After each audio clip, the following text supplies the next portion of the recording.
All right, what is going on, everybody? Welcome back to another video. Hope you're all having a great day. It is the morning after the Joey Gallo trade. If you didn't see that video, I was very excited. Joey Gallo was somebody I wanted for a long time. But yeah, it is the morning after that trade. If you can't tell, I just woke up, and there's been a couple of changes to the terms of the deal, particularly one of the players that we're getting back. So this is going to be a quick little update video, and we'll also go over the prospects that the Yankees are going to be sending back.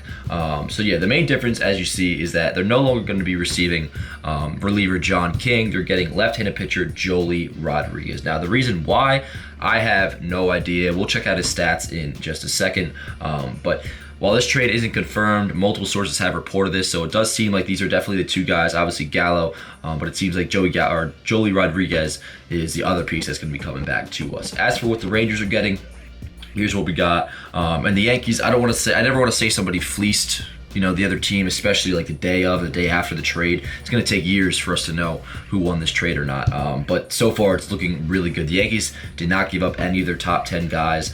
Infielder Josh Smith, that's the best prospect they gave up, 14th best overall. Infielder Ezekiel Duran, 15th.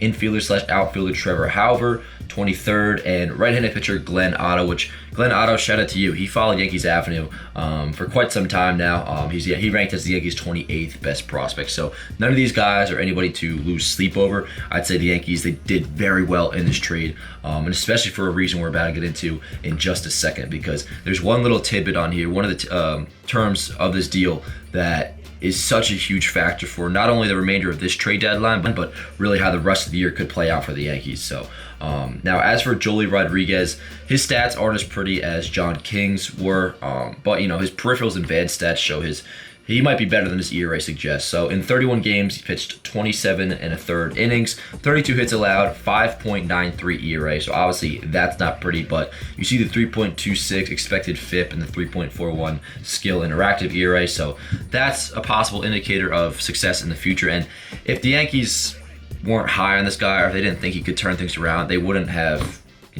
try to add him to the deal. So I figure that there's definitely some talent in there that the Yankees see. 9.8 K per nine and a 64% ground ball rate. So that's impressive. So he's a ground ball pitcher. That's nice. And he's a lefty, which can't hurt. Now moving on to the term of the deal that is so huge for the Yankees, and that is that the Rangers are repaying the remainder of both Joey Gallo and Joey Rodriguez's 2021 salaries. That is insanely huge. Now, the Yankees, of course, will start paying beginning next year. They have Gallo under control through the 2022 season, and Joey Rodriguez, actually, I'm not entirely sure how long we have Joey Rodriguez. Let me check. Okay, so it looks like Rodriguez is under contract just through next year. So that's when the Yankees will start paying his salary, but that is huge. And the reason why is now the Yankees have roughly $4 million to spend the rest of this trade deadline. And that's going to get me into my next point. The Yankees, they are not done. Regardless of who they're going after next, they're definitely going to be getting somebody, whether that's a shortstop, whether that's a starting pitcher, and they are reportedly still interested in Trevor Story. So that would be quite something, yo. And let me just pull up my tweet that I put out this morning, where a projected lineup that I had with Trevor Story. Follow me on Twitter, by the way, at Dan Allen Rourke. But look at this lineup with Trevor Story in it. Where is it? LeMahieu leading off, Judge, Gallo, Stanton, Sanchez, Voit, Story, Urshela, Torres.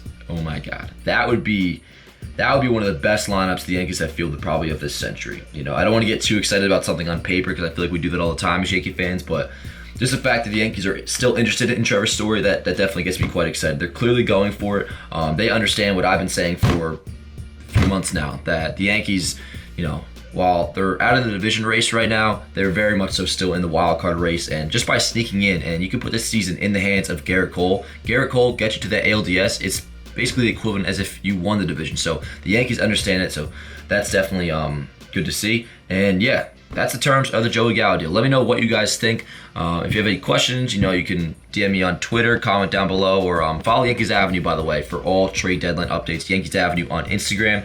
And yeah, I will see you guys next time. Let's go, Yankees.